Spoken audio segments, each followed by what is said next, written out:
الرحمن الرحیم الحمدللہ الذی جعلنا من المتمسکین بولایت امیر المؤمنین اللہم ایاک نعبد و ایاک نستعین الصلاۃ والسلام بالتحیۃ والاکرام علی اشرف الانبیاء والمرسلین واولادہ الطیبین الطاہرین المعصومین ثم الصلاۃ والسلام علی الصدیقۃ المبارکہ الراضیۃ المرضیہ عالمۃ غیر معلمہ بنت القلم والنون وسر بین الکاف والنون ودلیل ارادت کن فیکون وکتاب المکنون آیت اللہ العظمی وزوجت آیت اللہ الکبریٰ محافظت النبوہ وناشرت الولایہ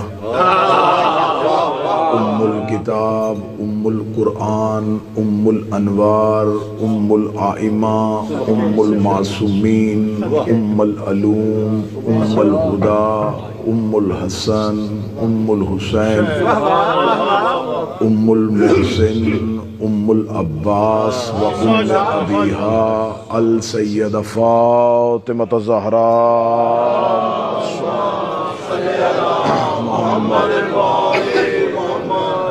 ولعن اللہ علی اعدائہم و منکر فضائلہم و مصائبہم و ولایتہم و حقوقہم اجمعین اما بعد فقد قال حق سبحانہ تعالی فی کتابہ المجید و فرقان الحمید بسم اللہ الرحمن الرحیم ثم اورثنا الکتاب الذین اصطفینا من عبادنا بلند تر صلوات صلی علی محمد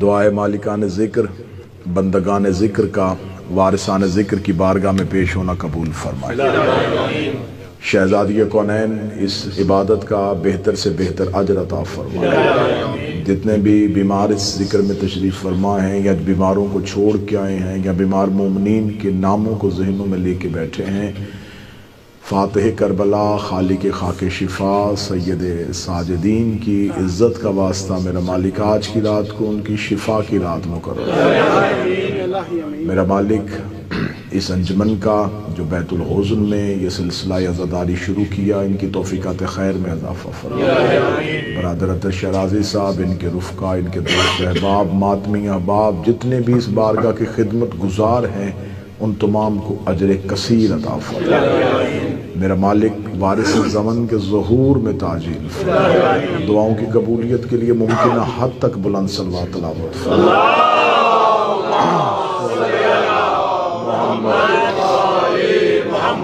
اجازت ہے ذکر شروع کیا جا سکتا خداوند متعال یہ چاہتا ہے کہ انسان جو اس کی مخلوق ہے وہ ہدایت یافتہ رہے اس نے انسان کو ہدایت پہنچانے کے لیے کچھ ہادی زمین پہ اتارے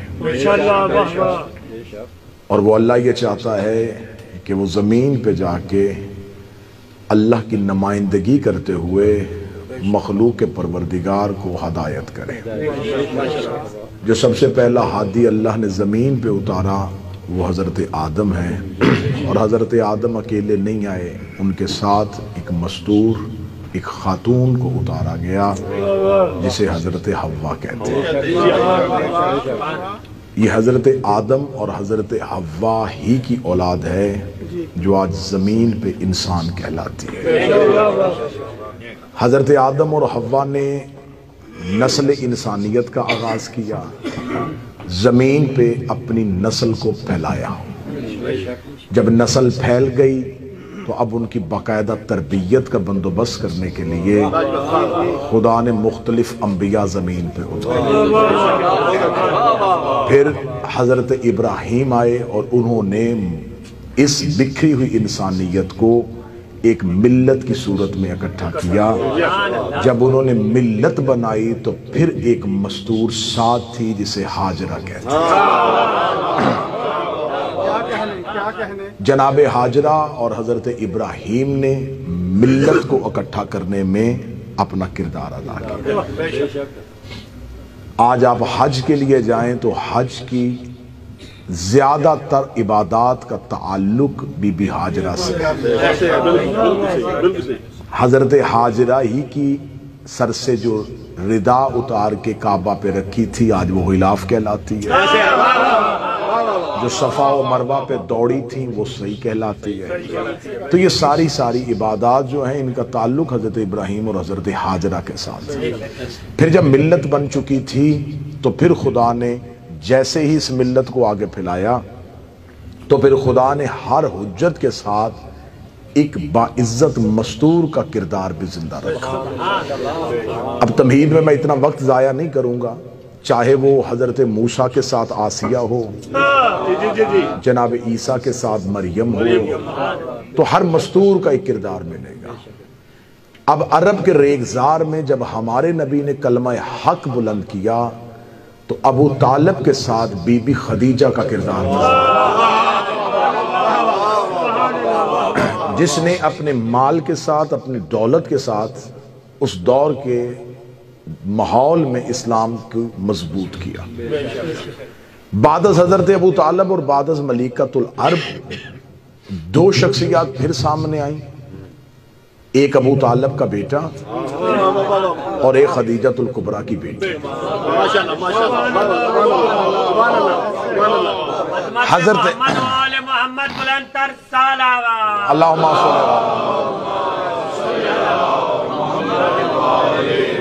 حضرت ابو طالب اور جناب ملیکۃ العرب جب اسلام کو مضبوط کر چکے اور رسول ان دونوں ہستیوں کے جانے کے بعد مکہ چھوڑ چکے تھے, اب جب وہ مدینہ سے واپس مکہ پہنچے تو اب وہ مظلوم مکہ بن کے نہیں, فاتح مکہ فاتح مکہ کی حیثیت سے وہ مکہ میں داخل ہو چکے تھے. جب وہ مکہ میں داخل ہو چکے تھے تو اب مکہ والوں کے لیے یہ امتحانی کیفیت تھی کہ جسے پتھر مار کے نکالا تھا, جس کے رستے میں گندگی پھینکی تھی, جس کے رستے میں کانٹے بھی چھائے تھے, آج وہ ایک مملکت کا مالک بن کے مکہ والوں نے سمجھا کہ شاید کوئی سلطان وقت, کوئی بادشاہ وقت آ رہا ہے. لیکن وہ رحمت للعالمین تھے. ان کا قافلہ رات کی تاریکی میں مکہ کے باہر جا کے رک گیا.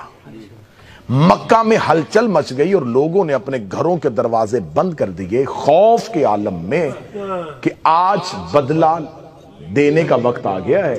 جس نے جو جیسی مصیبت کی تھی اسے اس کا ویسا ہی سزا ملے گی. مکہ کے دروازے بند ہو گئے. لیکن یہ تاریخ انسانیت نے پہلی بار منظر دیکھا تھا کہ جس نے بدلہ لینا تھا وہ اس وجہ سے شہر کے باہر رک گیا کہ ابھی شہر والے سوئے ہوئے.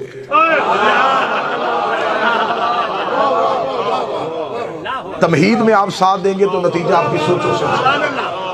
وہ اس لیے رک گئے کہ شہر کے لوگ سوئے ہوئے ہیں, ان کے آرام میں خلل نہ آئے. رات کے اندھیرے میں جو ان کے لشکر کے لوگوں نے مشعلیں روشن کی تھیں, رسالت ماب نے وہ مشعلیں بجھا دیں کہ کہیں مکہ کی پہاڑی پہ کھڑا ہوا بھی کوئی ان آگ کو دیکھ کے پریشان نہ ہو. لہٰذا ان کو سکون سے رات گزارنے دیں اور صبح کو وہ کائنات کا سب سے بڑا فاتح اعظم سفید پرچم لے کے مکے میں داخل ہو, جو اس دور میں امن کی علامت تھا. اور مکہ میں داخل ہوتے ہی اپنے لشکر والوں کو کہہ دیا تلواریں نیاموں میں رہنی چاہیے, نیزے آپ کے اندر ہونے چاہیے, گھوڑا آپ نے دوڑانا نہیں ہے, اونچی آواز میں آپ نے بولنا نہیں ہے, کسی کا دروازہ آپ نے توڑنا نہیں ہے. انتہائی عزت و احترام کے ساتھ مکہ کی گلیوں سے گزرو, کیونکہ یہ مکہ والوں کا شہر نہیں, میرے باپ دادا کا شہر. یہ ہاشم کا شہر ہے, یہ عبد مناف کا شہر ہے, یہ عبد المطلب کا شہر ہے، یہ ابو طالب کا شہر ہے، لہٰذا اپنے آبائی وطن میں کچھ بھی ایسا نہیں ہونے دوں گا۔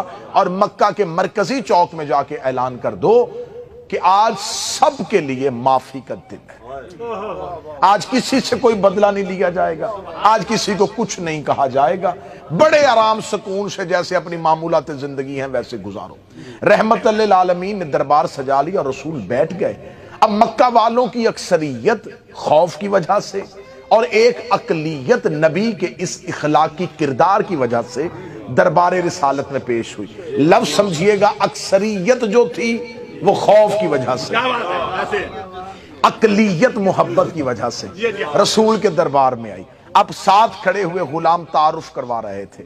جب کوئی سامنے کھڑا گیا، یا رسول اللہ یہ وہ ہے جو آپ کے خلاف نازیبہ اشعار کرتا تھا، اسے معاف کرو۔ یا رسول اللہ یہ وہ ہے جس نے پہلی بار آپ کے رستے میں کانٹے بچھائے تھے، اچھا چلے اسے بھی معاف کرو۔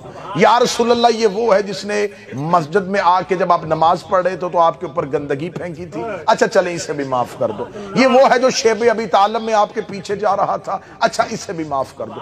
صبح سے لے کے شام تک رحمت عالمین مسکرا کے معاف کرو، اسے بھی معاف کرو، اسے بھی جاؤ میں نے تمہیں معاف کیا، جاؤ میں نے تمہیں معاف کیا، جاؤ میں، یہ صدا مسلسل گونج رہی تھی، جاؤ میں نے تمہیں معاف کیا، جا میں نے تمہیں معاف کیا، جا میں نے تمہیں معاف کیا۔ جب مکہ کی گلیوں میں یہ بات پھیل گئی، وہ تو کسی کو کچھ بھی نہیں کہہ رہا، سزا دے ہی نہیں رہا، وہ تو معاف کیا، جا میں نے تجھے معاف کیا، جا میں نے تمہیں۔ شام کے وقت مکے کا ایک سردار، نام اس کا ابو سفیان ہے، وہ رحمت للعالمین کی بارگاہ میں پیش ہوا، اور بارگاہ رسالت میں جب آیا تو اب اس کے ذہن میں بھی یہ تھا، یہ مجھے بھی کہہ دے گا جا میں نے تجھے معاف کیا۔ جو ہی رسول کا اور اسلام کا سب سے بڑا دشمن نبی کی آنکھوں کے سامنے آیا، لوگوں نے کہا یا رسول اللہ یہ بھی معافی کا درخواست گزار ہے۔ اب رحمت للعالمین کے اہل سنت شیعہ تواریخ کا میزان، رسالت مآب نے اس کی طرف یوں دیکھا، اب چہرے پہ مسکراہٹ نہیں آئی، اب رحمت کے چہرے پہ جلال چمکا، اور کہتے جا میں نے تجھے آزاد کیا۔ لے تمہید مکمل ہو گئی، تمہید مکمل ہو گئی۔ یہاں تک آپ نے میرا ساتھ دیا، میں آپ کا شکر گزار ہوں۔ آپ نے انتہائی عمدہ طریقے سے تمہید کو سنا، تمہید مکمل ہو گئی۔ رحمت للعالمین نے یہ نہیں کہا جا میں نے تجھے معاف کیا، جا میں نے تجھے آزاد کیا، میں نے تجھے آزاد کیا۔ یہ دراصل بہت بڑا انتقام تھا کسی سردار کے لیے، کسی رئیس کے لیے، کہ اسے یہ جملہ کہا جائے جا میں نے تجھے آزاد کیا۔ اور اس نے اس بات کا بعد میں بہت دفعہ اظہار کیا تھا کہ کاش فتح مکہ کے روز عبداللہ کا بیٹا مجھے قتل کر دیتا۔ اس نے یہ جملہ کہہ کے میری نسلوں کو بھی قید کر دیا ہے۔ اس نے کہا جا میں نے تجھے آزاد کیا۔ پھر اس کے بعد وہ مکے کی گلیوں میں جب بھی پھرتا تھا، مکے کے بچے کہتے تھے یہ ہے وہ جسے مصطفیٰ نے آزاد کیا، یہ ہے وہ جسے پیغمبر نے آزاد کیا۔ مکہ اس کے لیے رہنا قیامت ہو گیا۔ رحمت للعالمین واپس پلٹ کے مدینے آ گئے۔ اس نے اپنی نسل سے کہہ دیا کہ اب مکہ تمہارے رہنے کے قابل نہیں، جتنی دیر زندہ رہو گے ذلت کی زندگی جیو گے، کیونکہ مکہ کا جو سب سے بڑا خاندان تھا بنو ہاشم، اس کے ایک فرزند نے بنی امیہ کے سردار کو کہا ہے جا میں نے تجھے آزاد کیا۔ یہ موضوع آپ بہتر سمجھیں گے، جن کا دیہات اور گاؤں سے تعلق ہے وہ اس موضوع کو سمجھیں گے۔ اب اس کے لیے رہنا مشکل ہو گیا کہ نہیں، اس مکے میں دو ہی تو گھر بڑے تھے، بنو ہاشم، اور اس نے بنو امیہ سے کہہ دیا جا میں نے تجھے آزاد کیا۔ لہٰذا اس نے اپنی نسل سے کہا مکے نہیں رہنا، انہوں نے کہا مدینہ، انہوں نے کہا مدینے بھی نہ جانا، وہاں بھی رسول ہے، وہاں نہ جانا جہاں اسلام ہے، وہاں بالکل نہ جانا جہاں اسلام ہے، یمن، مصر، کوفہ، یہاں نہ جانا۔ اس دور میں شام ایک ایسا، شام اسے جسے آج ہم سیریا اور شام کہتے ہیں، اس دور میں یہ پوری ایک سلطنت تھی۔ آج کا فلسطین، آج کا حمص، آج کا اردن، آج کا لبنان، یہ سارا شام کے اندر تھا، اور یہ اسلام کے آنے سے بہت پہلے کا قدیم ملک ہے۔ آپ نے سنا ہوگا کہ رسالت مآب کے باپ جو حضرت عبداللہ تھے وہ شام تجارت کے لیے گئے تھے جب رسول کا ظہور ہوا۔ یہ شام جو تھا یہ سرسبز علاقہ تھا، یہاں پہ تجارت ہوتی تھی، لوگ یہاں پہ مختلف تہذیبوں کے آ کے آباد ہوئے، اور جہاں مختلف تہذیبیں آباد ہونا اس کا ایک مزاج ہوتا ہے جہاں مختلف تہذیبوں کے لوگ آ کے آباد ہوں وہاں پر یکسوئی نہیں ہوتی، یہاں پر کوئی ایک چیز نہیں ہوتی۔ اب وہاں پر مختلف تہذیبیں تھیں تو اب جا کے شام، اس نے اپنی نسل سے کہا شام منتقل ہو جاؤ، لہذا نسل ابو سفیان شام منتقل ہو گئی۔ اس نے کہا شام میں جا کے کوشش کرنا اقتدار کو قائم کرنا اور کسی نہ کسی طریقے سے بنی امیہ کی نسل میں سے کوئی اسلام کی سلطنت پہ بیٹھنے کی کوشش کرے۔ اب تیسری خلافت میں یہ ہوا کہ بنو امیہ ہی کا ایک فرزند سلطنت اسلامی کا حکمران بن گیا۔ اب امویوں کے لیے موقع مل گیا۔ اب میں بہتر طریقے سے موضوع آپ کے سامنے پڑھوں گا۔ شام آباد ہو چکی تھی، شام امویوں کے ہاتھ میں آ گیا تھا، لیکن باپ نے وصیت کی تھی ابو سفیان نے کہ اگر میں مر جاؤں اور میرے بعد تمہارے ہاتھ میں حکومت آئے، تمہارے ہاتھ میں اقتدار آئے، جیسے بنی ہاشم نے مجھے مکہ میں یہ کہا تھا جہاں میں نے تجھے آزاد کیا، نسل مصطفیٰ میں سے کسی ایک کو قیدی بنا کے سامنے کھڑا کرنا۔ میں فضائل پڑھ رہا ہوں اور کہنا کہ جا میں نے تجھے آزاد کیا تاکہ میرا بدلہ پورا ہو سکے، اس ذلت کا بدلہ اتر چکے کسی طریقے سے، کیونکہ عربوں میں کینہ بغض نسلوں میں چلتا تھا۔ یہ نسلوں کو بغض دے کے جاتے تھے، یہ ورثے میں بغض دے کے جاتے تھے۔ باپ نے کہا میری قبر پہ نہ آنا جب تک ہاشمیوں سے یہ بدلہ نہ لے لو۔ آخر ہاشمیوں نے پورا زور لگایا، ایڑی چوٹی کا زور لگایا، شام میں اپنا تسلط قائم کیا، شام نے اپنی حکمرانی قائم کی، مدینہ کے مرکز حکومت میں امویوں کا حکمران آ گیا۔ اب انہوں نے کوشش کی مدینہ بھی ہمارے پاس آ گیا، شام بھی ہمارے پاس آ گیا، اب ہم آل رسول کو، اہل بیت کو کوئی چیلنج کرتے ہیں۔ انہوں نے امیر المومنین کے دور حکومت میں بڑی کوشش کی کہ علی کو کسی طریقے سے شام لے کے آئیں، لیکن امیر المومنین کوفہ پہنچے، کبھی جمل میں انہیں شکست دی، کبھی صفین میں انہیں شکست دی، کبھی نہروان میں انہیں شکست دی۔ دور امیر المومنین گزر گیا، یہ علی سے وہ بدلہ نہ لے سکے۔ پھر آ گیا امام حسن کا دور، انہوں نے کہا ہم حسن کو شام لے کے آئیں گے۔ میرے مولا حسن نے ایک معاہدہ لکھ کے ان کی سازش کو وہی ختم کر دیا۔ ادھر آ گیا مولا حسین کا دور، ادھر معاویہ بن ابو سفیان مر گیا۔ یزید نے تخت پہ بیٹھتے ہی ہوئے کہا میرے دادے کی وصیت تھی، میرے باپ کی حسرت تھی، نہ دادے کی وصیت ابھی تک پوری ہوئی نہ باپ کی حسرت پوری ہوئی، 70 سال ہو گئے ہیں ہم انضمام میں اقتدار کو سنبھالے ہوئے، اب میں کوئی دیر نہیں کروں گا، اب میں ہاشمیوں سے بدلہ لوں گا۔ انہوں نے امام حسین سے بیعت کا مطالبہ کر لیا۔ حسین مکے پہنچے، اس نے حاجیوں کے لباس میں قاتل بھیجے، حسین وہاں سے بھی چل پڑے۔ حسین اس کی سازش کو دیکھتے رہے، حسین کربلا میں آ کے سو گئے۔ اس نے عمر ابن سعد کو یہ پیغام بھیجا تھا کہ کسی ایک ہاشمیوں کے مرد کو زندہ بچا کے شام لے کے آ۔ تو نے اب ذرا ذہن میں رکھیے گا، میں تاریخ آپ کو سنا رہا ہوں، جن بھیڑیوں نے علی اصغر نہیں چھوڑا انہوں نے سجاد زندہ کیوں رکھا؟ کیونکہ حکم یزید تھا کہ نسل حسین میں سے ایک بیٹا قیدی بنا کے شام لے کے آؤ تاکہ میں باپ کی وصیت، دادے کی وصیت پوری کر سکوں۔ ادھر سید الساجدین کربلا سے، میں فضائل پڑھ رہا ہوں، کربلا سے چل پڑے۔ جیسے جیسے یہ قافلہ توہین شام کے قریب جا رہا تھا، یزید کے اندر کی حسرت جاگ رہی تھی، اب میں بدلہ لوں گا۔ وہ 70 سال پہلے وہ جو فتح مکہ کا بدلہ تھا، وہ جو باپ کی حسرت تھی، وہ جو دادے کی حسرت تھی، اس نے پورا شہر سجا لیا، اس نے روثہ بلا لیے، اس نے حکمران بنا لیے، تاکہ پھر مکے والوں نے صرف ہماری ذلت دیکھی تھی، اب جب میں ہاشمیوں سے بدلہ لوں گا صرف شام نہ دیکھے، مصر بھی دیکھے، یمن بھی دیکھے، اردن بھی دیکھے، کوفہ بھی دیکھے، مکے بھی دیکھے، مدینے کے لوگ بھی دیکھے۔ اس نے پورا شہر سجا لیا، پورا شہر خالی کروا دیا۔ آج ہم نے لینا ہے وہ مکے والی شکست کا بدلہ۔ قافلہ توحید شام کی طرف بڑھتا جا رہا تھا، یہ لوگ اکٹھے کرتا جا رہا تھا، دربار سجاتے جا رہا تھا۔ آج 70 سال کے بعد بنی امیہ کی جیت کا اعلان ہونا تھا، آج بنی امیہ کی فتح کا اعلان ہونا تھا۔ ان کو قیدی بنا کے لے کے آیا جا رہا تھا۔ جیسے ہی سید الساجدین کا قافلہ بازار شام سے گزرتا ہوا دربار کی جانب بڑھا، اس نے اپنا بہت اونچا تخت لگایا،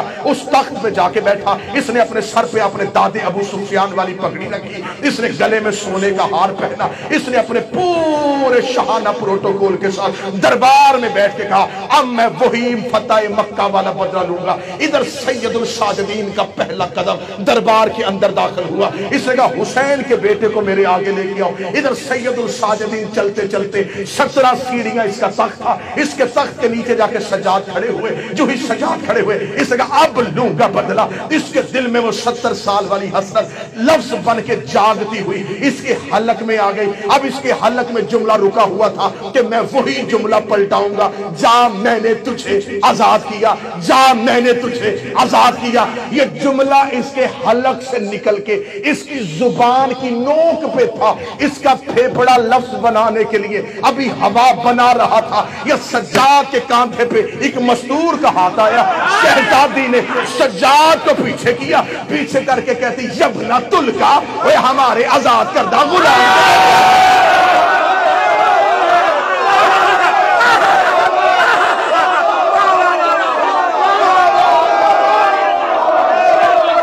جس بندے کو محنت دے بولے یبنا تلکا،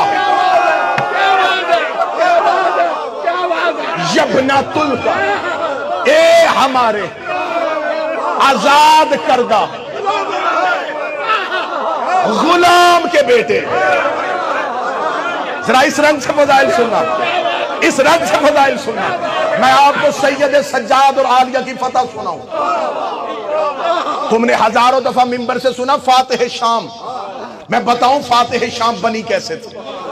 شہزادی نے کہا یبنا تلکا، اوے ہمارے آزاد کردہ۔ یہاں لفظ ذہن میں رکھنا، غلام کی عربی زبان میں بڑے لفظ ہیں، عبد بھی غلام کو کہتے ہیں۔ جو غلام بکنے کے لیے اور خریدے یہ عبد ہے، جسے عربی زبان میں جسے خریدو اور آزاد کر دو، لیکن وہ آزاد ہو کے پھر مرضی سے غلام بنے، اسے حر کہتے ہیں۔ جاؤ جا کے عرب کی لغت اٹھا کے دیکھو، حر اس غلام کو کہتے ہیں جسے کر آزاد دو پھر وہ مرضی سے غلام ہو جائے۔ تلکا یہ بھی غلام کو کہتے ہیں۔ تلکا اس سے نکلا ہے طلاق، وہ آزادی جس کے بعد واپسی نہ ہو۔ بی بی نے جو غلام کا لفظ استعمال کیا وہ کتنا بہترین کا، یبنا تلکا، اے ہمارے آزاد کردہ غلام کے بیٹے۔ اب شہر اس نے بلایا تھا، لوگ اس کے اکٹھے کیے ہوئے تھے، مجمع اس کا بلایا ہوا تھا۔ جو ہی بی بی نے کہا یبنا تلکا، اوے ہمارے آزاد کردہ غلام کے بیٹے، لوگوں کے کان کھڑے ہوئے، کون کس کو کہہ رہا ہے؟ یہ مستور اسے کہہ رہی ہے۔ لوگوں نے کہا کون ہے یہ، کس کو کہہ رہی ہے؟ یزید کی طرف نے کہا اتنے سالوں سے راج کر رہے ہو، بتایا ہی نہیں، غلام کے بیٹے ہو۔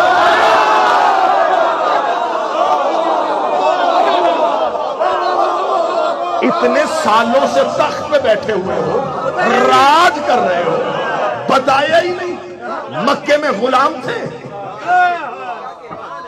بی بی نے کہا یبنا تلکا۔ اب دیکھنا حسب جو ہوتا ہے نا، اور حسب اور نسب یہ دو طریقوں سے چلتا ہے، باپ سے بھی اور ماں سے بھی۔ کچھ ایسے لوگ ہوتے جیسے نوح کا بیٹا، باپ نبی تھا، ماں کا کردار ٹھیک نہیں تھا۔ لوط نبی تھا، ماں ٹھیک نہیں تھی۔ یہ نہج البلاغہ کی بیٹی بول رہی ہے۔ بی بی نے دیکھے یبنا تلکا، اوے ہمارے آزاد کردہ غلام کے بیٹے۔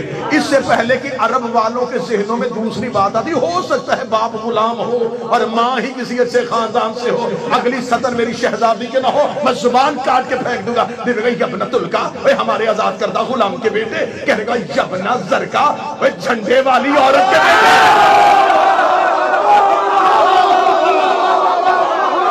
اے بد کردار ماں کی اولاد، اے بد کردار ماں کی اولاد، یبنا تلکا و یبنا زرکا، اے بد کردار ماں کی اولاد، اے ہمارے آزاد کردہ غلام کے بیٹے۔ تو کیا سمجھتا ہے تو نے ہمیں قید کیا؟ دربار اس کا، لوگ اس کے اکٹھے کیے ہوئے۔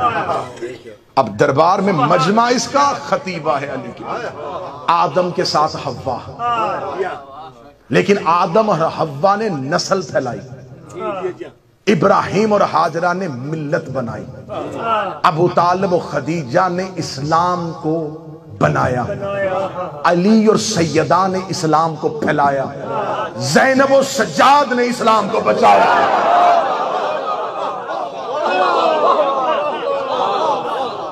نہ سمجھنا، میں منت کر کے کہہ رہا ہوں، کبھی ان زاویوں سے سمجھا کرو اہل بیت کو۔ آپ کو ممبروں سے بتا دیا جاتا ہے یہ پھپھی بھتیجے کے ساتھ نہیں گئی، کربلا میں بہن بھائی کے ساتھ نہیں ہے۔ مولا فرماتے ہیں یہ تو ہم تمہارے لیے رشتوں کے نام رکھتے ہیں، یہ تمہاری پہچان کے لیے رکھتے ہیں، یہ اصغر ہے، یہ اکبر ہے، ورنہ ہمارے گھر میں کوئی اصغر نہیں ہوتا۔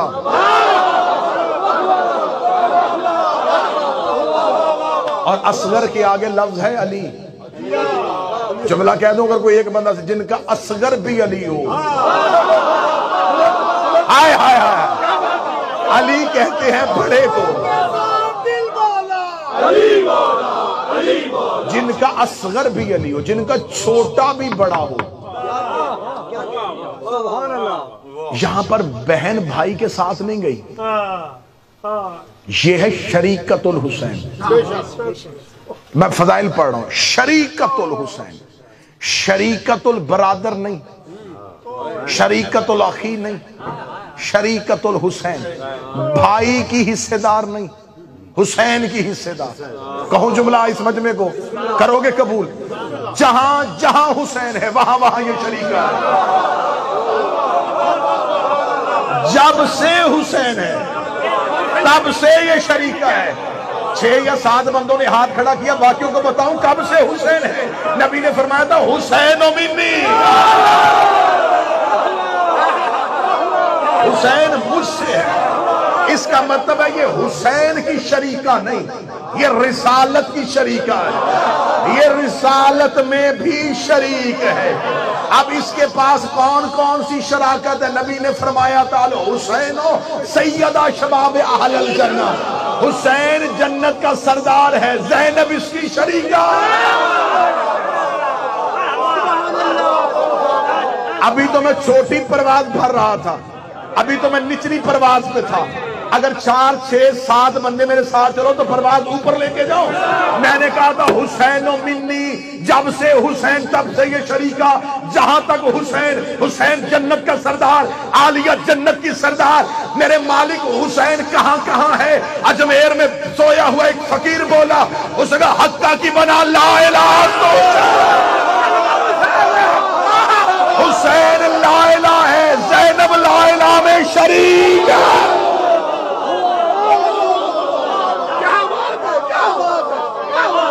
کلمے میں شریک ہے، کلمے میں شریک ہے، یہ ہے شریکت۔ اس انداز سے کبھی سننا، یہ شہزادی بہن بھائی کے ساتھ نہیں، حجت کی ضرورت بن کے گئی، امامت کی ضرورت کا نام عالیہ ہے۔ چلو تمہارا حق بنتا ہے کہ جنہوں نے اتنی محبت سے ہاتھ کھڑے کیے، میں اگلا معرفت کا موتی بھی تمہیں دوں۔ قوانین ہوتے ہیں، حجت کی دنیا میں قوانین ہوتے ہیں۔ حجت کی دنیا کا قانون ہے کہ اگر ایک وقت میں 2 حجتیں ہوں، ایک خاموش رہے گی، ایک کلام کرے گی۔ حضرت ابراہیم، حضرت اسماعیل ایک دور ہے، ابراہیم کلام کرے گے، اسماعیل خاموش رہیں گے، یعقوب کلام کریں گے، یوسف خاموش رہیں گے، موسیٰ کلام کرے گا، ہارون خاموش رہیں گے، مصطفیٰ کلام کریں گے، مرتضیٰ خاموش رہیں گے، مرتضیٰ کلام کریں گے، حسن خاموش رہیں گے، حسن کلام کریں گے، حسین خاموش رہیں گے، آخری بندے تک جس کے حصہ ہے وہ جملہ لے جائے گا۔ ہر دور میں ایک حجت بولتی ہے اور دوسری خاموش ہوتی ہے۔ یہ قانون کسی شاعر کا بنایا نہیں، اللہ کا بنایا ہوا ہے، اور اللہ نے آدم سے شروع ہوا ہے کہ ہر دور میں اگر 2 حجتیں ہوں گی، ایک حجت کلام کرے گی، ایک حجت خاموش رہے گی، ایک حجت بولے گی، دوسری حجت چپ رہے گی۔ کہاں جا کے دنیا کو علی کی بیٹی سناؤ؟ شام کے بازار میں 2 حجتیں خاموش تھی، زینب بول رہی،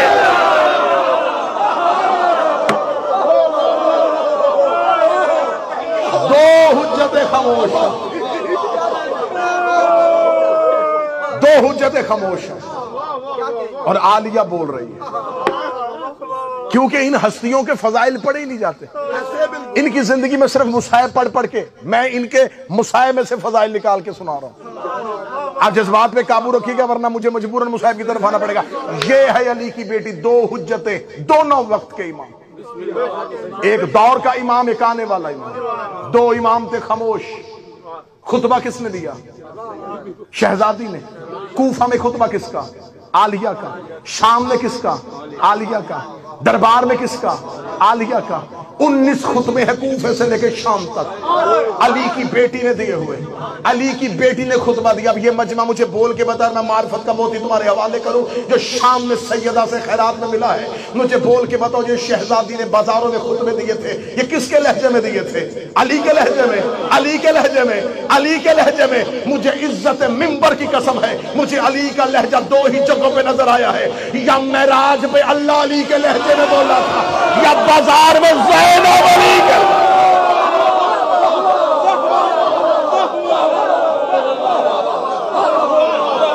یا تو لہجہ پروردگار اللہ نے لیا تھا یا عالیہ نے لیا ہے۔ ان کی زندگی کے مصائب میں سے فضائل نکال دیں۔ میں ایک اور ہے، یہ زاویہ مصائب کا ہے لیکن قابو رکھیے گا میں فضائل کا جملہ دوں۔ آپ نے ہزاروں دفعہ منبر سے سنا ہے کہ شہزادی جلتے ہوئے خیمے میں گئی اور سجاد کو لے کے آئی۔ اب یہاں پر یہ نہ سمجھنا کہ پھپھی کو ڈر تھا کہ بیٹا معاذ اللہ جل نہ جائے۔ یہ پھپھی آگ کے ڈر سے بیٹا نہیں لا رہی، کیونکہ حسین شہید ہو چکے تھے اور 9 لاکھ فتح کا جشن منا رہے تھے۔ اہل بیت ختم کر دیے، ہم نے بدلے لے لیے بدر اور احد کے۔ خیام میں آگ لگی، جلتے ہوئے خیمے کو اللہ نے خود سجاد کو رکھا۔ اس سے پہلے ایک نبی گیا تھا جلتی آگ میں، اس کا نام ابراہیم تھا۔ آگ نمرود کی جلائی تھی، جب ابراہیم کو پھینک رہے تھے تو وہ بار بار اللہ سے پوچھ رہا تھا، منجبی کے ذریعے پھینکا گیا تھا اور ابراہیم بار بار پوچھ رہا تھا چلا جاؤں چلا جاؤں۔ آخر فرشتے نے کہا خدا کہہ رہا ہے کہ میں نے وحی کر دی ہے آگ پہ، یا نار کونی بردن و سلام، اے آگ ٹھنڈی ہو جا ابراہیم کی سلامتی پر۔ جب تک ابراہیم کو پتہ نہیں چلا کہ ٹھنڈی ہو رہی ہے، ابراہیم پوچھتا رہا چلا جاؤں۔ جو پوچھ کے آگ میں جائے اسے ابراہیم کہتے، جو جلتے ہوئے شیلوں میں مطمئن ہو کے جا رہی تھی اسے زینب کہتے۔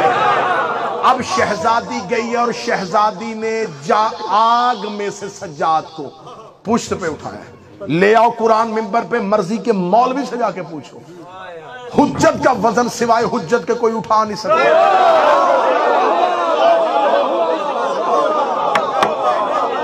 فتح مکہ پہ رسول نے کاندھے جھکائے، علی میرے کاندھوں پہ آ، کعبے کو بتوں سے پاک کر۔ ایک صحابی نے آگے کہا یا رسول اللہ بہتر نہیں کیا بزرگ ہیں آپ جو علی کو اٹھائیں، ہم آپ کو اٹھا لیں، آپ کعبے کو بتوں سے پاک کریں۔ رسول نے فرمایا پیچھے ہٹ، تجھے نہیں پتا نبوت کا وزن سوائے امامت کے کوئی اٹھا نہیں سکتا، حجت کا بوجھ سوائے حجت کے کوئی نہیں اٹھاتا۔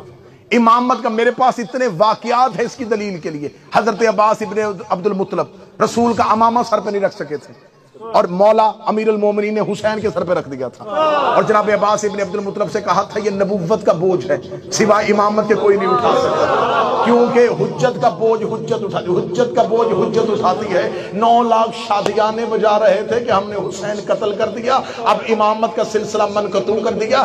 بی بی نے سجاد کو اپنی یوں پشت پہ رکھا اور رسول نے غدیر میں علی کا ایک ہاتھ اٹھایا تھا، زینب نے شام غریبہ سجاد کے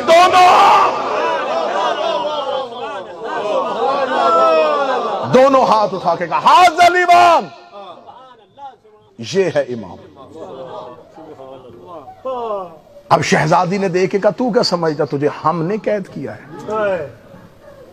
ایک خطبہ میں پڑھوں گا شہزادی کا، یہ ہے خطاب۔ اب کیونکہ سید الساجدین پڑھنا ہے تو مجھے جملہ پڑھنے دینا۔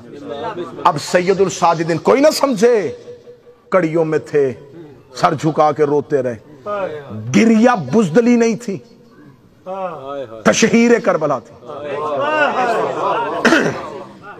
جاؤ جا کے دیکھو کہ اللہ نے جس طرح ہر نبی کو صفت دی ہے، ہر نبی کو معجزہ دیا ہے، یعقوب کے پاس کیا تھا؟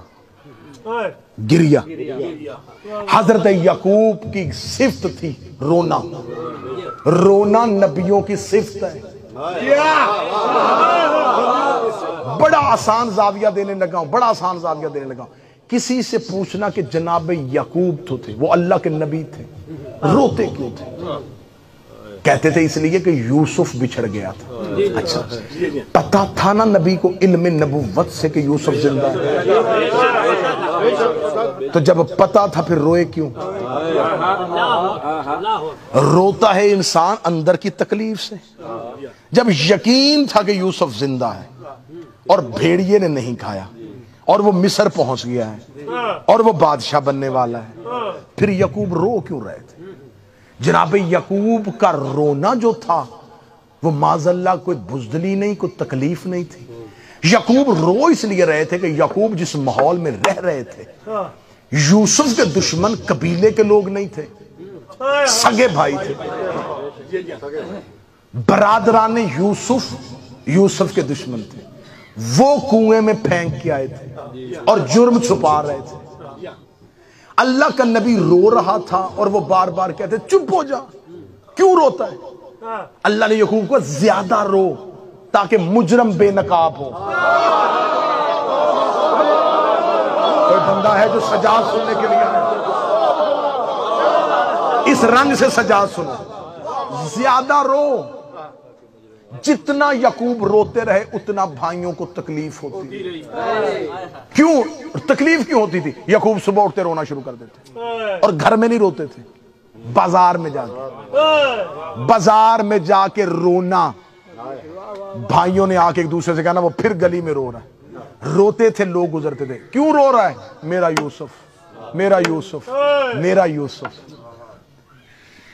مجرم ڈر گئے کہ ایسے اگر روتا رہا ایک دن کہانی کھل جائے گی کہ ہم نے کیا کیا تھا۔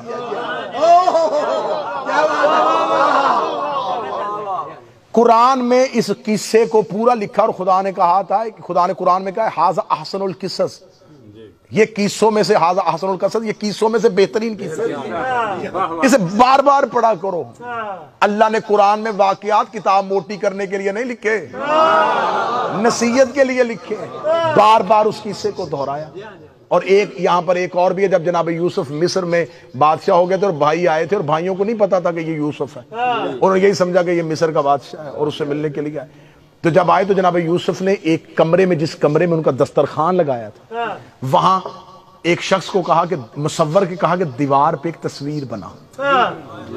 اس میں تصویر میں عکس دکھا کہ ایک کنویں کے اندر کچھ لوگ ایک بچے کو پھینک رہے ہیں اور اس تصویر کے آگے پردہ لگا دیا۔ تصویر مصور نے بنائی اور جناب یوسف نے پردہ لگوا دی۔ جب بھائی دسترخوان پہ بیٹھ گئے اور یوں کہ آج شاہی کھانا کھائیں گے، یوں ہاتھ میں لقمہ تھا، یوسف نے غلام سے اشارہ کیا پردہ ہٹا۔ جیسے ہی پردہ ہٹا تصویر پہ نظر پڑی، تفسیریں کہتی ہاتھ سے لقمے گر گئے۔ یوسف نے کہا کھاتے کیوں نہیں؟ کہتے ہیں اس کے آگے پردہ کر دیں، جہاں پردہ لٹکا تھا لٹکا دیں۔ بڑے دھیمے لہجے میں اونچی بات قرآن سے کرنے لگا ہوں، وہ تصویر حقیقت نہیں تھی، وہ شبیہ تھی۔ شبیہ سامنے آئے، قاتل کو جرم یاد آیا، شبیہ دیکھ کے نکاح نہیں ٹوٹتا، بندوں کو جرم یاد آ جاتا۔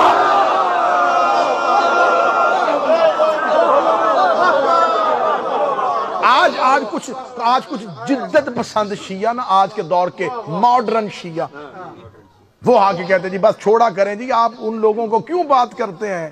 آخر نبی کی کوئی نہ کوئی رشتہ داری تو ان کے ساتھ تھی، اس رشتہ داری ہی کو دیکھ لیں۔ آؤ میرے سامنے آنکھوں میں آنکھیں ڈالو، یوسف کے بھائیوں کی 3 نبیوں سے رشتہ داری تھی۔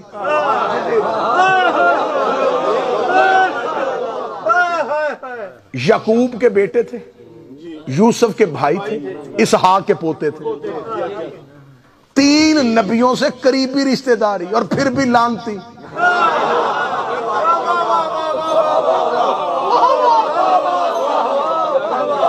اچھا مجھے کوئی بندہ یہ بھی ثابت کر دے کہ برادران یوسف نے کلمہ نہ پڑھا. کلمہ بھی پڑھا, تھے بھی یعقوب کی شریعت پہ اور یعقوب کے مذہب پہ اور یعقوب کے دین پہ, پھر بھی لانتی ہو گئے. برادران یوسف کلمہ پڑھنے کے باوجود لانتی کیوں ہیں؟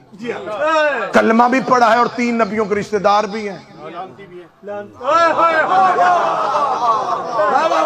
اور نہیں جی ہمارا ممبر آل محمد کے لیے ہے جی. جس بندے کو کوئی نہ سمجھ آتی یاسر میں, وہ کہتا جی اپنوں کے فضائل پڑھو, ہمیں ضرورت کیا ہے جی, سانوں کی ضرورت ہے دوسرے نوں چھیڑ دی, اپنے آدھے فضائل پڑھو.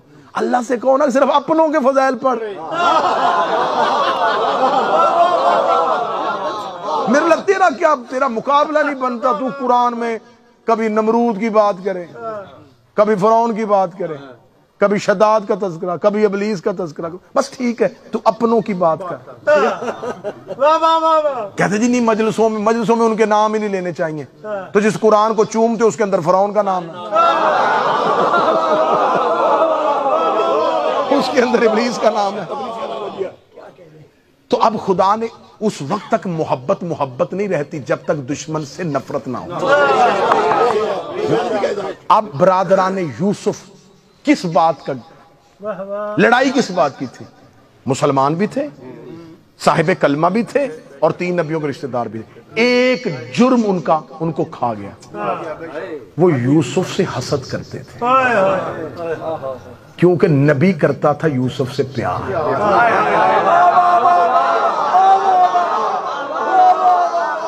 نبی پیار کرے تو رشتہ دار جل ہی جاتے. نبی محبت کرتا تھا وہ جلتے تھے. دوسری وجہ کیا؟ وہ اس لیے جلتے تھے کہ یوسف کے پاس ایک ایسا عہدہ تھا جو ان کے پاس نہیں. وہ جلتے تھے کہ جو یہ ہے وہ ہم کیوں نہیں. اور ان کو یہ نہیں پتا تھا کہ یہ جو یہ ہے نا یہ یعقوب نے نہیں بنایا, یہ اللہ نے بنایا. اب خدا نے مذمت کر دی. اب جناب یعقوب نے گریے کے ساتھ یوسف کے مجرموں کو بے نقاب کر دیا. بیٹے کبھی بھی بے نقاب نہ ہوتے اگر یعقوب روتا نہ. روتا رہا. آخر آنکھیں کیسے ملی تھی؟ یوسف کا کرتا لا کے دیا گیا, کرتا آنکھوں کو لگایا, بینائی واپس آ گئی.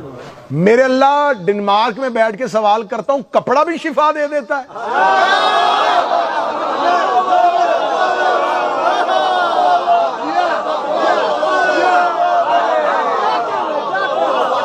میرے اللہ کپڑا اللہ تو نہیں ہے, یہ کپڑے نے نبی کو آنکھیں کیسے دے دی؟ نبی کو, امتی کو نہیں, نبی کو کپڑے نے آنکھیں دی کہ جس سے محبت ہو اس کی نسبت سے کپڑا بھی لگاؤ تو شفا مل جاتی ہے.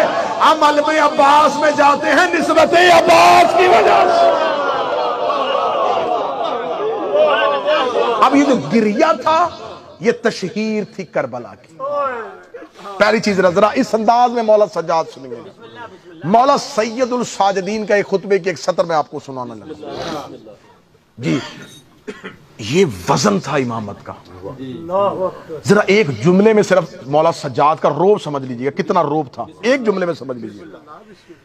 شام میں بیٹھے ہوئے یزید نے مدینے میں بیٹھے ہوئے اپنے گورنر کے ذریعے مولا حسین سے بیعت مانگی. ٹھیک ہے, آپ نے گورنر سے کہا حسین سے کہ بیعت کر, اگر نہیں کرتے تو ان کو قتل کرنا ہے.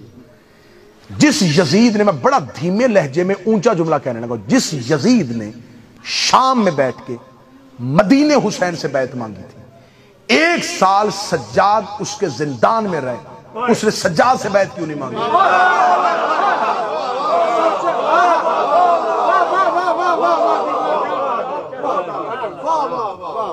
بھائی امام ہی سے بیعت چاہیے تھی نا, تو مولا حسین نے نہیں کی, مولا سجاد سے مانگ لیتا کہ چل تیرے باپ نے کی تو کر. تو وہ تو تھے بھی قیدی, ہیں بھی زندان میں. کس وجہ سے بیعت نہیں مانگی؟ سجاد مالک نے شام میں آتے ہی یزید کو بے بس کر دیا. ایک شہزادی نے اور ایک مالک نے، عالیہ نے اور سید الساجدین نے یزیدیت کی جڑیں کھوکھلی کر دی۔ جملہ میری زبان پہ ہے، لوگ سمجھتے ہیں یہ اہل بیت کو قیدی بنا کے لے کے آ رہے تھے، نہیں، علی کی بیٹی اور سجاد قاتلوں کو گھیر کے ان کے شہروں میں لے کے آ رہے ہیں۔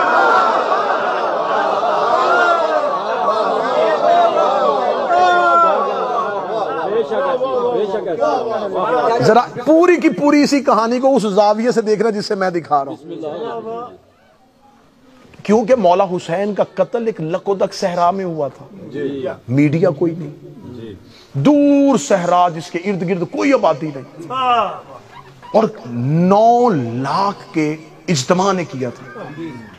قاتل کا سراغ لگنے کا کوئی جواز ہی باقی نہیں تھا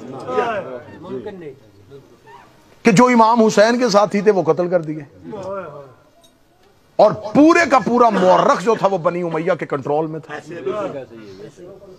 ان کی مرضی کے سارے گورنر تھے موجود۔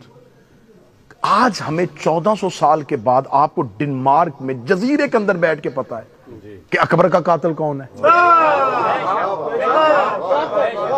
اصغر کا قاتل کون ہے، آپ کو ایک ایک قاتل کا نام جو پتا ہے جو صحرا میں قتل ہوا۔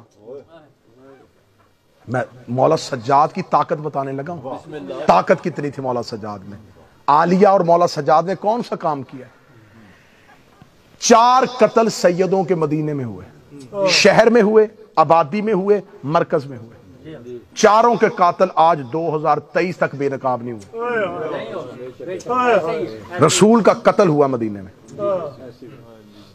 ریلت نہیں ہوئی، نبی طبعی موت نہیں مرتے، بیماری سے وہ مرتا ہے جس کو اپنے طبیعت میں، اپنے بدن میں اعتدال توازن نہ ہو۔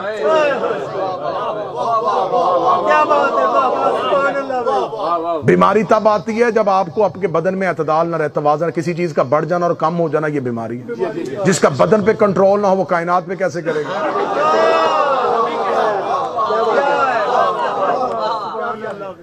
بیماری کی وجہ سے نہیں، زہر دی گئی میرے رسول کو، زہر دی گئی میرے رسول کو۔ صحیح بخاری میں ہے، چلو میں اشارہ کر کے گزر جاتا ہوں اپنے سنی بھائیوں کے لیے، صحیح بخاری میں ایک حدیث لکھی اور مسلم نے بھی اس کو لکھا ہے کہ رسالت مآب کو آخری وقت میں دوا پلائی جا رہی تھی، رسول ہاتھ سے منع کر رہے تھے۔ دوا میں شفا ہوتی تو منع کیوں کرتے؟ وہ جو شفا کا حکم دیتا ہے، وہ جو دوائی کا حکم دیتا ہے، وہ منع کیوں کر رہا تھا؟ رسالت مآب کا قتل ہوا، قاتل چھپ گیا۔ میں تھوڑا طویل کر دوں، کوئی مسئلہ تو نہیں ہے؟ شرائی صاحب نے آج مجھے کہا تھا جی ذرا کھل کے پڑھ لے، تو میں نے کہا جی کھل کے پڑھنے سے مراد کیا ہے؟ کیونکہ میرے پاس کھل کے پڑھنے کے بھی کئی زاویے ہیں نا جی، کہ پتہ نہیں کون سا کہہ رہے ہیں، تو میں نے پھر چونک کے پوچھا تھا جی کھل کے پڑھ دوں، انہوں نے کہا نہیں، اس کا مطلب ہے کہ لمبا پڑھ دیں۔ تو اس لیے میں تھوڑا سا وہ وقت والی جو ہے نا جی آپ کو زحمت دے رہا ہوں۔ رسول کا قتل مدینے میں قاتل چھپ، آج تک نہیں پتا۔ شیعہ بھی رحلت کہتے ہیں، وفات رسول کہتے ہیں، شہادت رسول شیعہ بھی کہنے کے لیے تیار ہیں۔ جناب سیدہ کا قتل مدینے میں ہوا، میں فضائل پڑھا، اصل قاتل آج تک چھپے۔ مولا امام حسن کا قتل مدینے میں ہوا۔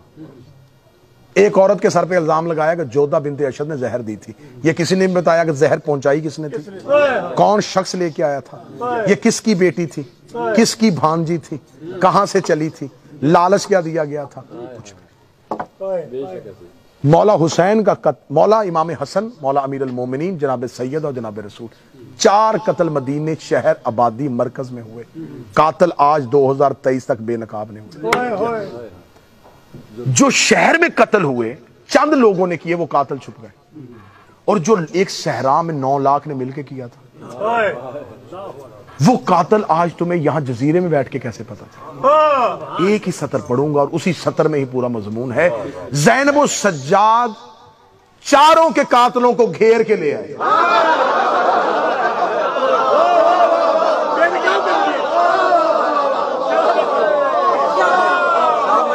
اگر یہ کربلا سے اپنے اپنے گھروں کو چلے جاتے، اگر یہ کربلا سے قتل کرنے کے بعد بھاگ جاتے، آج نہ کوفے والوں نے ماننا تھا، شام والے نے کہنا تھا میں نے لشکر بھیجا ہی نہیں، قادسیہ والے نے کہنا تھا مجھے کیا پتا، بصرہ والے نے کہنا میں تو حکومت کر رہا تھا۔ عالیہ ایک ایک قاتل کو اس کے دروازے تک لے کے آئی۔ آج تاریخ کو پتا چل گیا کہ قاتلان حسین میں سے کوفے سے کون کون گیا تھا، شام سے کون کون تھا۔ یہ جو 36 شہر ہے نا، یہ 36 شہر نہیں تھے، یہ پوری قاتلوں کی پٹی تھی جہاں سے عالیہ گزرتی گئی ہے اور قاتلوں کا بتاتی گئی ہے۔ اس شہر سے اتنے قاتل گئے تھے، بی بی گھیر کے ان کو لے کے آئی۔ اب مولا سجاد کے مجھے خطبے کا ایک جملہ پڑھ۔ مولا سجاد جب دربار میں آئے ہیں تو عالیہ بھی بولی ہیں اور مولا سجاد کا ایک خطبہ۔ جب سید الساجدین دربار میں آئے تو اب سید الساجدین جو ہے نا وہ قیدی ہاتھوں کے ساتھ کھڑے۔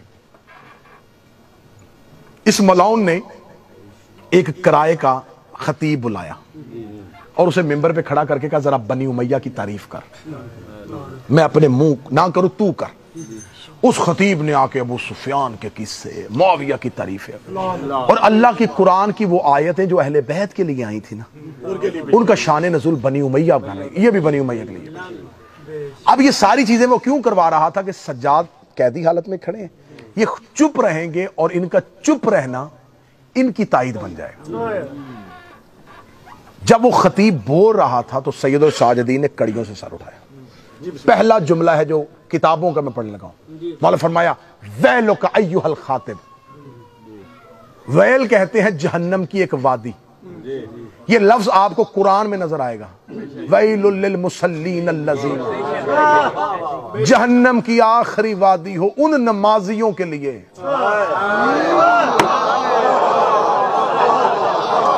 یار آیت نہ ہو تو میں ممبر چھوڑوں، آیت ہے قرآن میں ویل للمصلین، مصلین الذین هم عن صلاتهم ساہون۔ صرف ترجمہ پڑھوں گا، تشریح نہ مجھ سے کروانا۔ خدا کہتا جہنم کی آخری وادی ہو ان نمازیوں پہ جو اپنی نماز کو بھول چکے تھے۔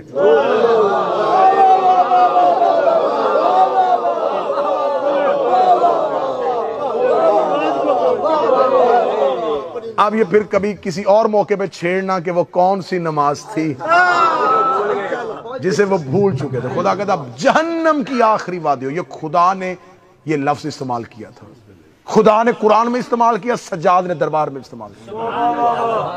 خدا نے کہا تھا کہ ویل، جہنم کی ایک وادی کا نام، جہنم کی وادی ہے ان نمازیوں کے لیے جنہوں نے اپنی نماز کو، اپنی صلات کو منہ پھیر لیا، اپنی صلات سے منہ پھیر لیا۔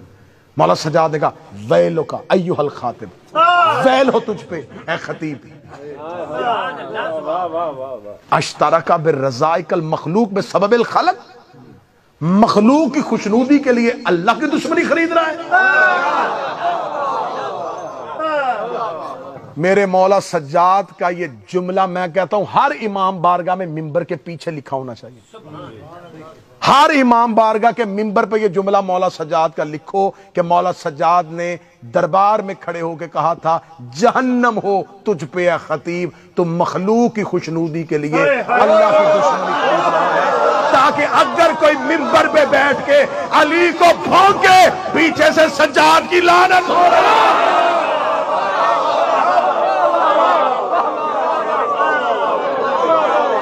جو مجمع کو خوش کرنے کے لیے علی کو بھونکے، جو مجمع کو خوش کرنے کے لیے کہے کہ عباس معصوم نہیں ہے، جو لوگوں کو خوش کرنے کے لیے کہے کہ زینب معصومہ نہیں ہے۔ مولا سجاد کہتے ہیں جہنم ہے تجھ پہ اے خطیب، تو نے مخلوق کو خوش کرنے کے لیے اللہ کی دشمنی خرید لی۔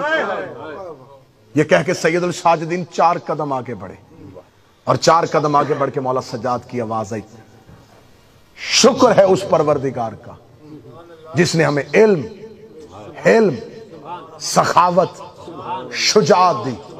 یہ کہنے کے بعد سجاد مسکرا کے کہتے ہیں وہ محبتوں فی قلوب المومنین، اس کا شکر ہے اس نے مومنوں کے دلوں میں ہماری محبت پیدا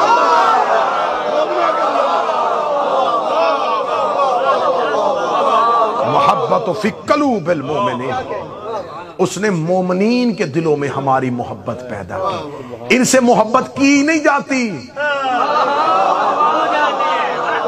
اللہ پیدا کرتا ہے۔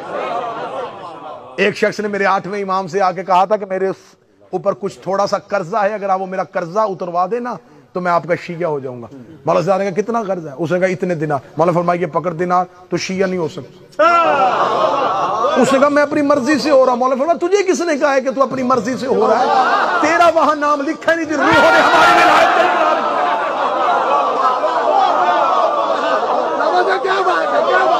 تیرا وہاں نام ہی نہیں لکھا، جن روحوں نے عالم ارواح میں ہماری ولایت کا اقرار کیا۔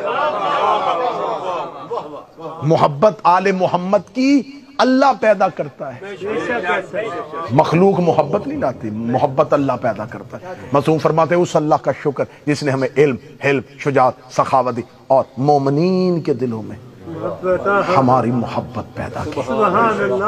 پیدا کرنے کے بعد امام مولانا نے یہ جملہ کہا اور دربار میں سناٹا طاری ہو گیا۔ سجاد بول رہے تھے نا، ہاشمی خطیب بول رہا تھا، نہج البلاغہ کا بیٹا بول رہا تھا۔ یہ کہنے کے بعد اگلا جملہ مولا سجاد کا، میری 22 سال کی ذاکری ترازو پہ تولو، میں مولا سجاد کے ایک جملے پہ وار کے پھینک دوں۔ مولا سجاد اس کی طرف دیکھ رہے، اتر لکڑیوں کے ڈھیر سے نیچے۔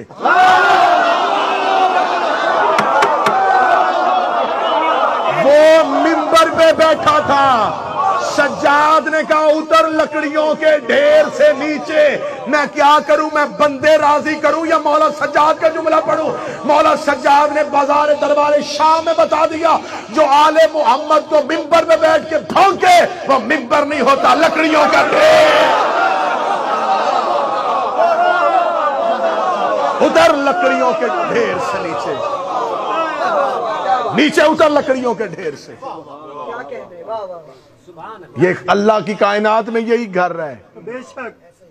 یہ لکڑیوں کے پلان کا منبر بنا لیتے ہیں اور منبر کو لکڑیوں کا ڈھیر کہہ دیتے ہیں۔ اتر لکڑیوں کے ڈھیر سے نیچے، یہ کہہ کے مولا سجاد بلندی پہ کھڑے ہوئے۔ بلندی پہ کھڑے ہو کے مولا سجاد، جو مجھے جانتا ہے وہ جانتا ہے، جو نہیں جانتا وہ جانتا ہے۔ انا ابن سدرۃ المنتہا، میں سدرۃ المنتہا کا بیٹا ہوں۔ جو سجاد سننے کے لیے ہاتھ اٹھاؤ۔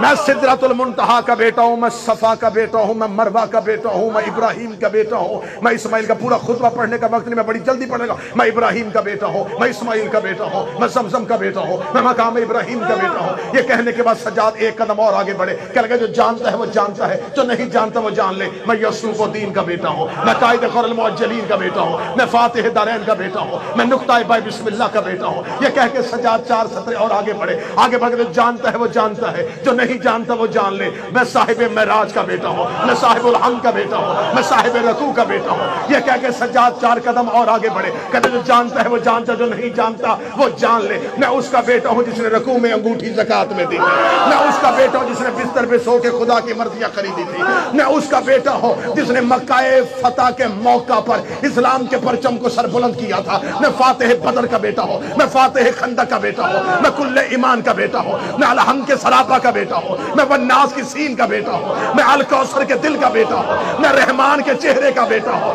یہ کہتے ہوئے سجاد آگے بڑھے اور سامنے کھڑے ہوئے جلاد کی تلوار کھینچی اور کھینچ کر جان لو میں اللہ کی تلوار کا بیٹا۔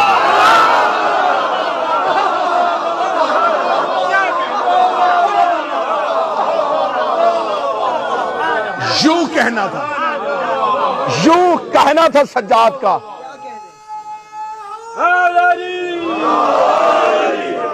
جیسے بچہ دھاگے سے کھیلتا ہے نا، ایسے دھاگے کو الجھاتا ہے۔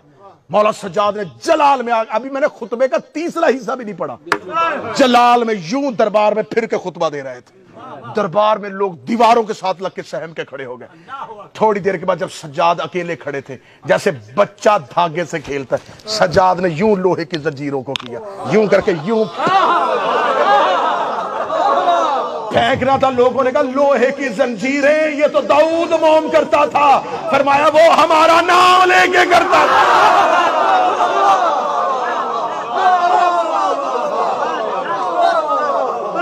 میں اللہ کے تیر کا بیٹا ہوں، میں اللہ کی تلوار کا بیٹا ہوں۔ یہ کہہ کے مولا سجاد نے کہا تم نے کیا سمجھا کہ تم نے ہمیں قید کیا؟ ہم مشیت الہی کے قیدی ہیں۔ یہ زیور ہم نے تمہاری قید کا نہیں، اس کی محبت کا۔ اگر اس کی رضا اس میں نہ ہوتی تو تم میں سے کس کی جرت ہے کہ عباس کو گھوڑے کی زین سے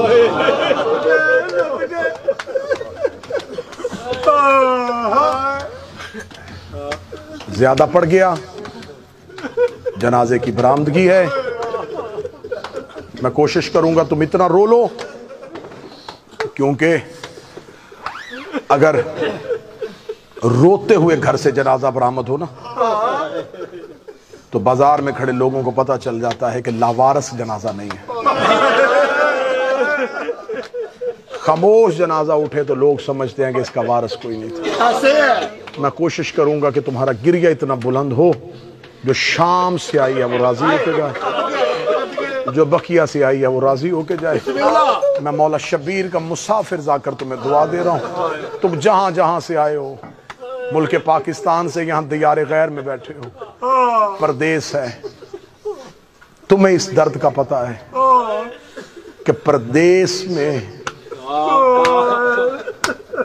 بیٹھے ہوئے سے ایک معافی مانگے، جو اللہ تمہارے گھروں کو سلامت رکھے، اللہ تمہارے گھروں کو آباد رکھے، اللہ تمہیں اولاد کے دکھ سے بچائے۔ کتنا مشکل ہوتا ہے کمبر بھائی پردیس میں بہن دفنانا،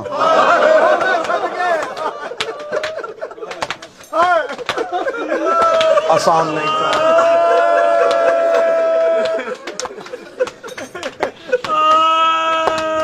میرا مالک آپ کی بہنوں کے پردے سلامت رکھے، دنیا کا دستور ہے۔ میں دعا دے رہا ہوں ممبر پہ، اللہ تمہیں بیٹے دے تو بیٹی بھی دے، جس کی بہنیں زیادہ ہو نا تو وہ باپ دعا کرتا ہے کوئی ایک بیٹا ہو جائے تاکہ میری بیٹیوں کو زندگی میں تنہائی کا احساس۔ میں نے اپنے معاشرے میں دیکھا ہے کہ بہنیں بڑی ہو نا، بھائی چھوٹا ہو، تو بہن کہنا کہ اماں میں بازار جا رہی ہوں، وہ کہتی اکیلی نہ جانا، بھائی کو لے جا۔ 4 سال کا بھائی بھی شرائی صاحب وہ بہن کے لیے ڈھال ہوتا ہے۔ وہ اس 4 سال کے بھائی کی انگلی پکڑ کے بازار میں اتنے اطمینان سے چلتی ہے، اسے پتا ہوتا میرا بھائی ساتھ ہے۔ 5-6 سال کے بچے کو بھی پتا ہوتا ہے میری بہن مجھے کیوں لے کے آئی ہے۔ اگر بازار میں رش ہو جائے نا اور بہن گھبرا جائے تو بھائی بہن کا ہاتھ پکڑ لیتا ہے، ہاتھ پکڑ کے اسے تسلی دیتا، میں ہوں، میں ساتھ۔ بہن کو تسلی ہو جاتی ہے میرا بھائی میرے ساتھ ہے۔ اللہ جانے تم کتنا رو لو گے۔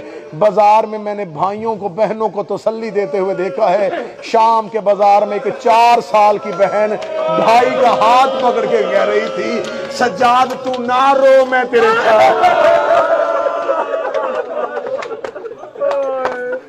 میں نے پہلی بہن ہے جو بھائی کو تسلیاں دیتی دیکھی ہے۔ 11 کی محنت ایک طرف، اکیلے سجاد کی،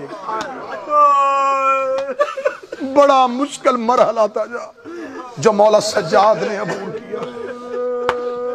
یہی وجہ ہے کہ جب مولا سجاد شام کی قید نبھا کے واپس کربلا آئے، کربلا یوں قبروں کے درمیان کھڑے ہو کے سجاد کی رو کی آواز، اکبر برچی کھانا آسان ہے، اصغر گردن پہ تیر کھانا آسان ہے، قاسم لاش پامال کروانا آسان ہے، اے چچا عباس بازو کٹوا کے فرات پہ سونا آسان ہے۔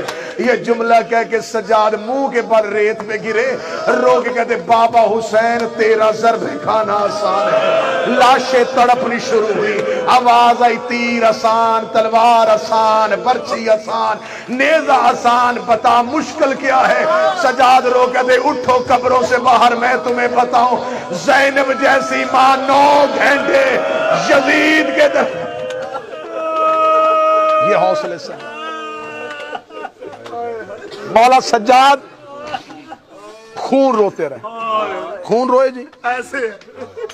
آج میں صرف جب بھی میں زندگی میں پڑھتا ہوں نا مولا سجاد کی شہادت، تو میں مومنین سے پوچھا کرتا ہوں کہ مجھے بتاؤ میں سجاد کا کون سا قتل پڑھوں، کون سا قتل پڑھوں؟ عباس ایک بار قتل ہوئے، اکبر ایک بار قتل ہوئے، سجاد بار بار اتنا روتے تھے. واپس مدینے آئے نا جب مولا, آنکھوں کا خون بند نہیں ہوتا. مولا سجاد روتے تھے. منال کوفی نے آ کے کہا مولا آنکھوں کا خون بند کر دے. مولا کہتے نہیں بند ہو سکتا. مولا شہادت آپ کا ورثہ ہے. فرمایا شہادت ہمارا ورثہ ہے. ننگے سر مائیں بازار ہونا.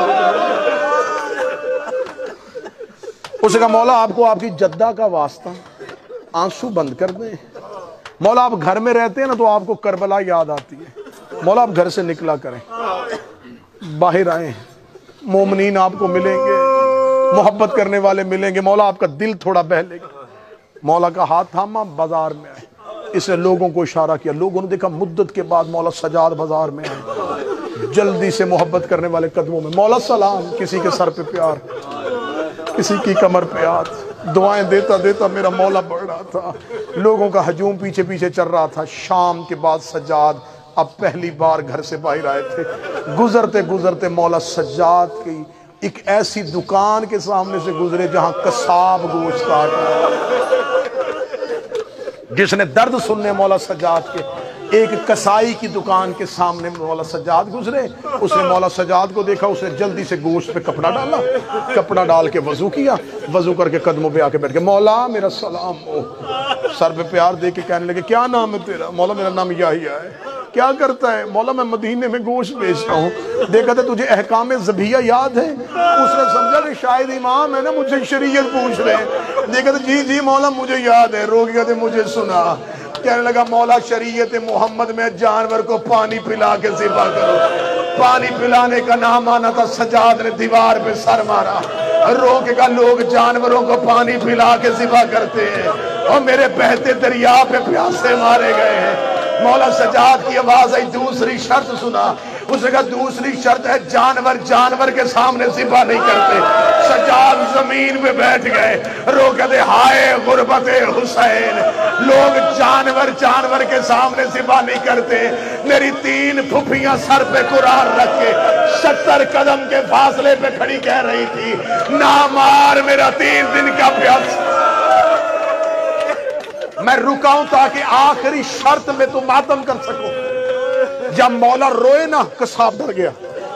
مولا کہتے اگلی شعر سنا. کہتا نہیں مولا, مولا آپ رو رہے ہیں. مولا کہتے مجھے سنا, میری عزاداری ہو رہی ہے, مجھے میرے بابے کو رونے دے. تیسری شرط سنا.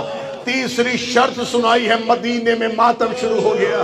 اس نے کہا مولا شریعت محمد میں ہے جانور کو ذبح کرو, خنجر تیز ہونا چاہیے. تیز خنجر سے جانور کی شاہرگ کاٹی جاتی ہے. امام دے کے کہتے مجھے بتا تو جب جانور ذبح کرتا ہے اسے کہاں سے ذبح کرتا ہے؟ کہنے لگا شریعت محمد ہے جانور کی گردن کی شاہرگ کاٹو تاکہ اس کی جان نکلنے میں تکلیف زیادہ نہ ہو. سجاد نے مٹی اٹھائی اپنے سر پہ ڈالی. رو کے کہتے ہائے غربت حسین, میرے بابے کو گردن کی پوشت سے ذبح کیا گیا ہے. میرے بابے کی شاہرگ نہیں کاٹی گئی, میرے بابے کی گردن پہ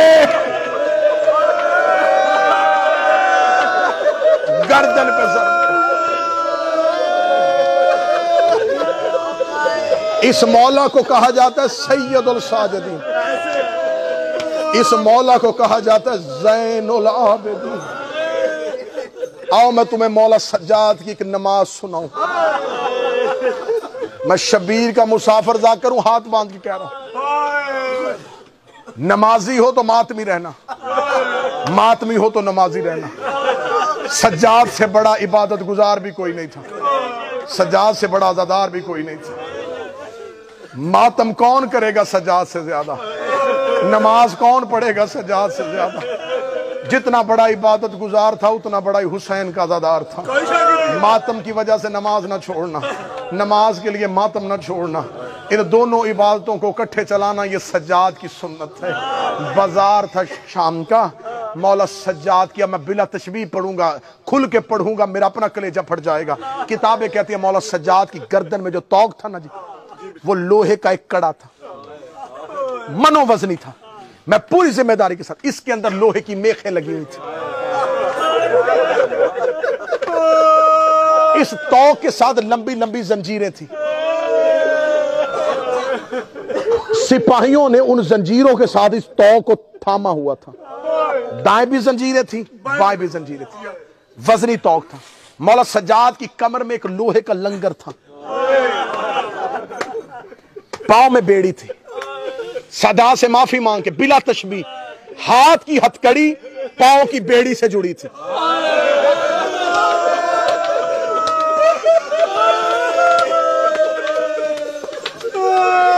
اب میں وجہ پڑھوں اگر ماتم کرو گے. مولا سجاد کی ہتھکڑی پاؤں کی بیڑی سے کیوں جڑی تھی؟ کیونکہ انہوں نے ایک ہتھکڑی میں باپ اور بیٹا قید کیا تھا. بیٹے کا قد چھوٹا تھا, اسی کڑی میں باکر تھے, اسی کڑی میں سجاد تھے. شہزادہ باکر کے قد کے برابر مولا سجاد کی کمر جھکی ہوئی تھی. جب مولا سجاد گرنے لگتے بائیں والے ملاؤن زنجیریں کھینچتے, ادھر سے میخے گردن کے اندر چلے جاتے. اس ماحول میں مولا سجاد کھڑے تھے. شام کے بازار میں آگے آگے جا رہے تھے سروں والے نیزے. پیچھے سجاد اور سجاد کے پیچھے تھی علی کی بیٹیاں. یہاں حسین کے سر والا نیزہ رک گیا. حسین کا نیزہ رکا تو اکبر کا رک گیا, اصغر کا رک گیا. نیزے رکنے شروع ہوئے, نیزے زمین پہ گڑ گئے. ایک ملاؤن کی آواز آئی, نیزے والے نیزے کیوں نہیں چلا رہے؟ ان کا نیزے زمین کے اندر چلے گئے ہیں, نیزے نہیں چل رہے. اس کا نیزے کیوں نہیں چل رہے؟ ان کا قافلے میں پیچھے دیکھو. کسی نے پیچھے سے آواز دے کے کہا حسین کا بیٹا نماز پڑھ رہا ہے. سجاد نے شام کے بازار میں نماز شروع کر دی ہے. سجاد نماز پڑھ رہے ہیں, اس لیے قافلہ رک گیا ہے. اس ملاؤن نے کہا یہ نماز پڑھتا رہا تو ہم نے تو اعلان کیا ہے کہ باغی مارا گیا ہے, اس کی نماز ہمیں جیتی ہوئی جنگ ہروا دے گی. اس نے دو سپاہیوں سے کہا جاؤ سجاد کی نماز توڑو, تم ماتم گھر تک کرے گا. روایت کہتی دو سپاہی گھوڑا دوڑاتے ہوئے شام کے بازار میں آئے. انہوں نے جن ملاؤنوں کے ہاتھوں میں سجاد کے توق کی زنجیریں تھی, انہوں نے ان سے زنجیریں کھینچی, اپنے گھوڑوں کے ساتھ باندھی اور گھوڑے دوڑانے شروع کیے. سجاد شام کی گلیوں میں رو رو کے کہہ رہا تھا سبحان ربی یلعلا و بحمدہ. نو کے نیزہ سے حسین کی آواز آئی انت زین العابدین انت سید الصالحین. شام کی گلیاں میرے مولا کے لہو سے بھر گئی. میں مولا سجاد کا کون سا قتل پڑھوں؟ مولا سجاد بازار سے گزر رہے, ایک شخص تماشا دیکھنے کے لیے آیا تھا. بوڑھا تھا, اس نے یوں دیکھی حالت, وہ قدم چلاتا چلاتا سجاد کے قریب آیا. دیکھ کے کہنے لگا وہ جو سامنے سر قرآن پڑھ رہا ہے تیرا کیا لگتا ہے؟ آواز آئی مجھے مظلوم کا بابا. وہ بوڑھا شخص دیکھا تھا کوفے سے رہتا ہوں مدت سے, ایسا قرآن تو میں نے علی سے سنا تھا. علی کا نام مانا تھا. مولا سجاد دیکھے تو علی کو پہچانتا ہے؟ کہتا ہاں میں علی کو جانتا ہوں.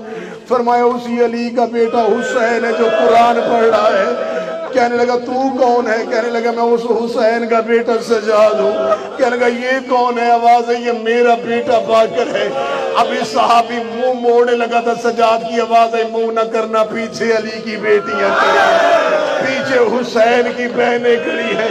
اتنا کہنا تھا, یہ دیکھے گا تھا آباد کر تھا محمد کا گھر, کس نے اجاڑا میرے نبی کا کنبہ.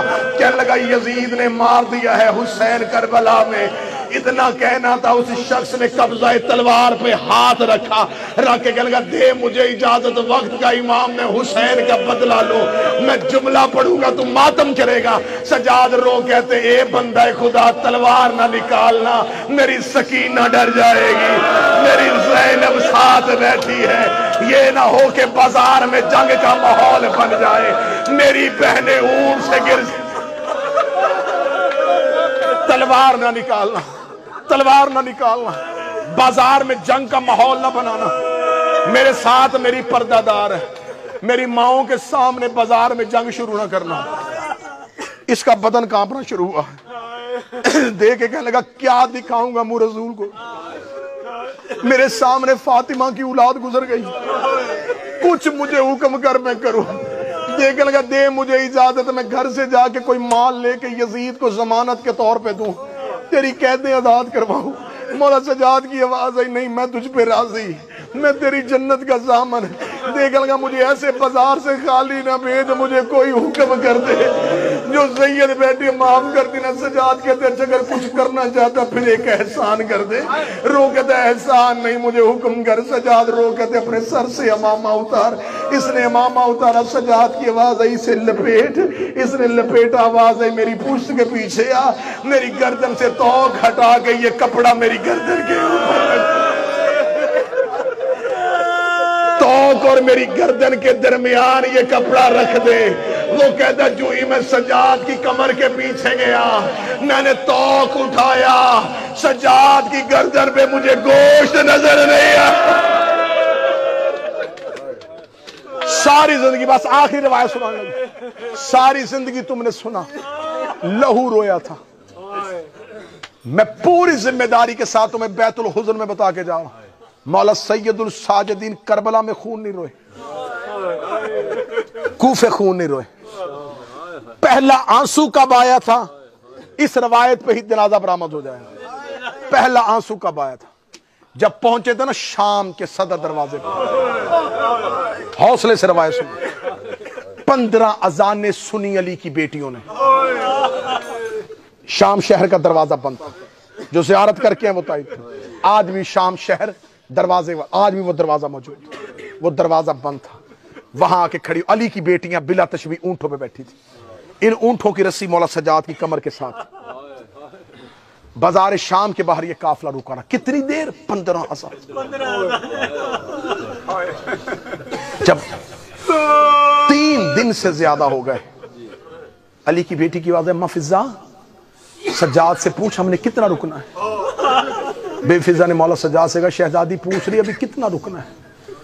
مولا سجاد نے وہ جس کے ہاتھ میں توق کی زنجیر تھی نا، مولا سجاد نے اپنی توق کو بلا تشبیہ ہلایا۔ وہ سپاہی نیند سے جاگا، سجاد کے قریب آتا قیدی کیوں بلایا ہے؟ مولا کہتے ہیں ہم نے کتنی دیر رکنا ہے؟ اس کا جواب سننا اور ہائے کہہ دینا۔ وہ دیکھ کے کہنے لگا ابھی بازار سج رہے ہیں، ابھی بازار سج رہے ہیں، ابھی شام شہر میں منادی کروائی جا رہی ہے، لوگ اکٹھے ہو رہے ہیں، بازاروں میں آئینہ بندی کی جا رہی ہے، چھتوں پہ عورتوں کو بٹھایا جا رہا ہے، ابھی تمہارے استقبال کی تیاریاں مکمل نہیں ہوئی۔ اور قیدی یہ بات بھی یاد رکھنا دروازہ اندر سے کھلنا ہے، باہر سے نہیں کھلنا، جب وہ اندر سے کھولیں گے تب پتہ چلے گا۔ مولا سجاد وہیں کے وہیں رک گئے۔ تھوڑی دیر کے بعد شام کا صدر دروازہ کھلا، میں سجاد کا پہلا خون کا آنسو پڑھنے لگا ہوں۔ شام شہر کا دروازہ کھلا، مولا سجاد نے جھکی ہوئی کمر کو اٹھا کے اپنے سر کو سیدھا کیا، بازار کا ماحول میں پڑھنے لگا ہوں۔ مولا سجاد نے جو ہی دیکھا، کیونکہ میں بازار شام زندگی میں کبھی ممبر پہ نہیں پڑھا، میں ماحول کا ایک صرف منظر پڑھنے لگا ہوں۔ سجاد نے دیکھا اب شہر کے مرکزی دروازے پہ 3000 ملعون ہاتھوں میں شراب کے جام لے کے کھڑے، شادیانے بج رہے تھے، شہنائیاں بجائی جا رہی تھی، یوں مردوں کا رش اور چھتوں پہ عورتوں کا رش دیکھا۔ ابھی تک سجاد خون نہیں روئے تھے، ابھی تک سجاد خون نہیں روئے۔ یا اندر سے ایک کمینہ باہر آیا، اس نے ایک کاغذ کا ٹکڑا سجاد کی آنکھوں کے آگے کیا۔ مولا سجاد نے کہا کیا ہے؟ اس نے کہا دربار سے حکم آیا ہے۔ سجاد نے پڑھا، مولا کی آنکھ سے پہلا خون کا قطرہ آیا، پہلا لہو کا قطرہ علی کی بیٹی نے اونٹ پہ دیکھا، رو کر دی سجاد تیری آنکھوں میں لہو کیوں آیا ہے؟ آواز ہوئی اماں دعا کر تیرا سجاد مر جائے۔ رو کر دی موت نہ مانگ مجھے درد بتا۔ سجاد رو کے کہتے ظالم نے لکھ کے بھیجا ہے، اب تک زینب اونٹ پہ بیٹھ کے آئی ہے، اس بازار میں پیدل چلے گی،